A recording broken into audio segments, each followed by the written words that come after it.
Hi, my name is Alex and I run the Autism Acceptance page on Facebook. Obviously, if you're seeing this on Facebook, you'll know that. If you're seeing it on YouTube, I will drop a link in the comments section to my Facebook page where you can go along and check it out. This is the second video about ASD and me, where I open up about my own journey as a PDA or diagnosed with PDA by none other than Elizabeth Newson herself, back in the late 70s, early 80s, showing my age here. My last video was more looking at not so much PDA, but looking at the sensory side of autism and issues that I have with balance and coordination, being distracted by the physical sensations of my emotional states. They are physical sensations, and it can have a drug-like effect on you. And I can also channel that sensation to kind of use it to calm myself down, create a kind of buzz in my head that gives me like a drug-like effect to use for certain things. That's not what I really want to talk about today. What I want to talk about is more the PDA, practical PDA side of things, which is I went into kind of autism generally in the last video, but not so much as PDA. Now, some people say that PDA is different from autism. I don't know. I mean, the jury's out. Different things have different names. Things are changing all the time. Labels are fickle. I mean, you only have to look at the trans activism, the way they've stolen language and twisted language, and a lot of groups will do that. They'll put their own connotations onto language. But I want to talk about PDA, or what I see as how PDA has affected me, or affected me when I was a child. Now, a lot of it is rooted in anxiety. It's almost like, for me, I'm not particularly a visual thinker, but I can think in stories or think in scenarios, and I can have a particular plan or scenario mapped out for a particular incident. And if that plan gets derailed too much, then it causes me anxiety, or it can cause me anxiety, or it can cause me to not know what to do next, perhaps seem a little less able than I might otherwise have been if I'd been able to follow the pattern, follow the track. But the train has been derailed off the track, and now I'm flailing, not sure what to do, because everything was in cruise control before, but it's not, except the cruise control was in my mind. It might have been rooted from something that happened before, but if somebody tells me something's going to happen in a sequence, at a certain place or a certain time or with certain people, and it doesn't happen pretty much like they say, I'm not so bad now, but as a child it used to throw me off kilter, and sometimes I could get quite upset about it.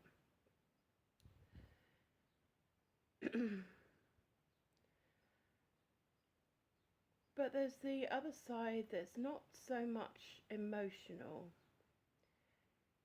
I always used to be told, people always used to say to me, whatever I say, you'll say the opposite. My mum was always saying this. If I say it's black, you'll say it's white. You know, whatever stance somebody else takes, I will take the opposite stance. It was almost like a compulsion. Something in my brain had to argue with the status quo. I don't know what it was, but there was some kind of mechanism in my brain that was making me be defiant and go against everyone else. I'm not a sort of person that likes to stand out, so I wasn't doing it for attention, although a lot of people would see that behaviour and think that the person is attention seeking.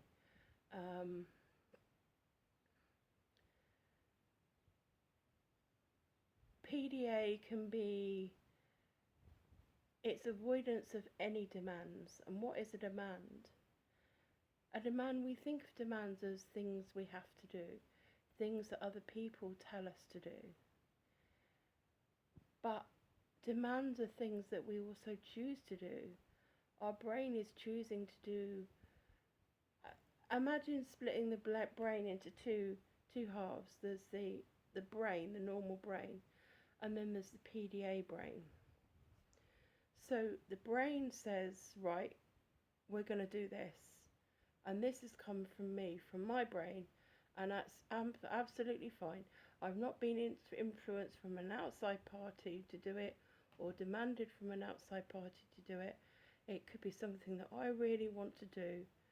So my brain sets out to plan the cognition to do this certain thing. PDA brain steps in and says, nah, you don't want to do that. And there's this kind of push and pull between my brain and my PDA brain.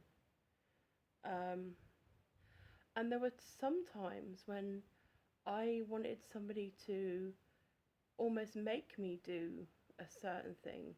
I wanted somebody to be the boss of me, and I wanted to argue with them, and I wanted them to win. Because I think it was something that I wanted to do. My brain wanted the challenge of this kind of like game, I guess, this power struggle, but it was like a game. And if the other person could beat me in this power struggle, mental power struggle, then that kind of helped me in a way. However, there's a fine line between that and having a power struggle with somebody who's really resistant for a reason, out of fear or out of any kind of intense dislike for something. When I say power struggle, if somebody physically forced me to do something, then that would be taking it too far. It would just be like, I'm going to go on at you until you do it. I'm not going to let this drop. I'm going to be this annoying devil on your shoulder or devil on your back until you do what we need to do. So a lot of my growing up was being nagged, I guess, by people. And that was to get me to do things not just that I didn't want to do, but things that I wanted to do.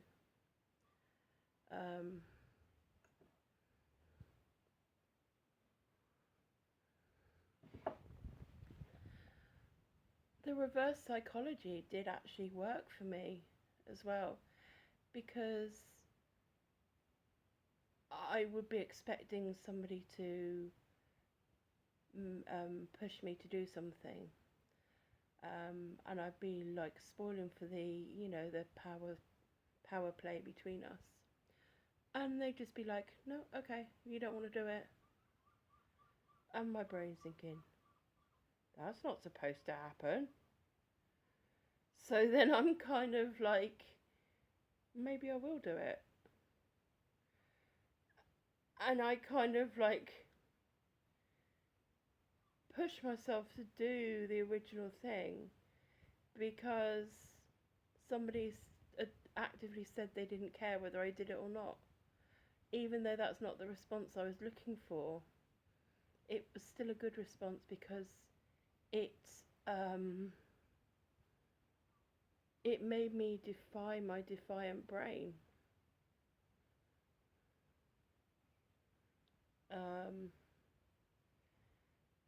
So the best thing in a way, sometimes for that sort of to help me combat that sort of thing, was to refuse to make me.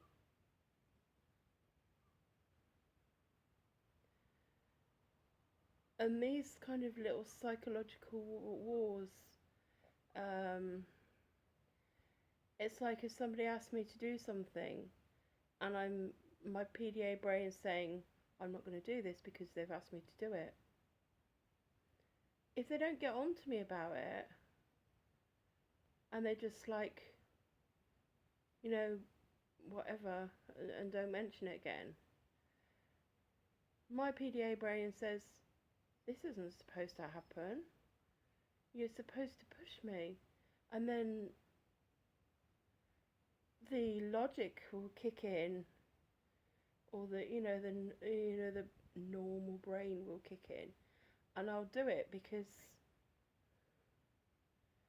I'm kind of defying the I guess my brain is kind of defying the refusal of others to make me do it, if that makes sense.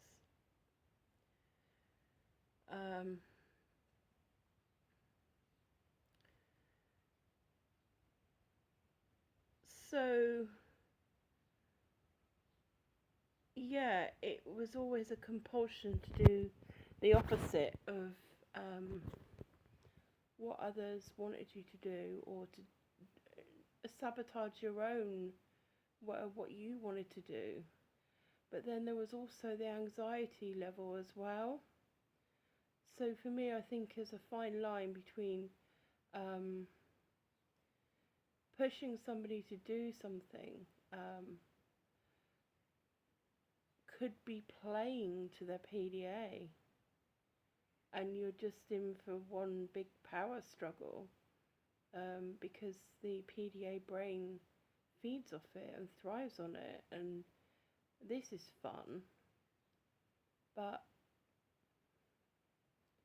you go low key and the PDA brain's like, this isn't supposed to happen. So then I may well go to do the thing that I wanted you to stop me, or I may well go to do the thing that I was refusing to do originally, and I wanted someone to make me do, if that makes sense. I don't know why that happens.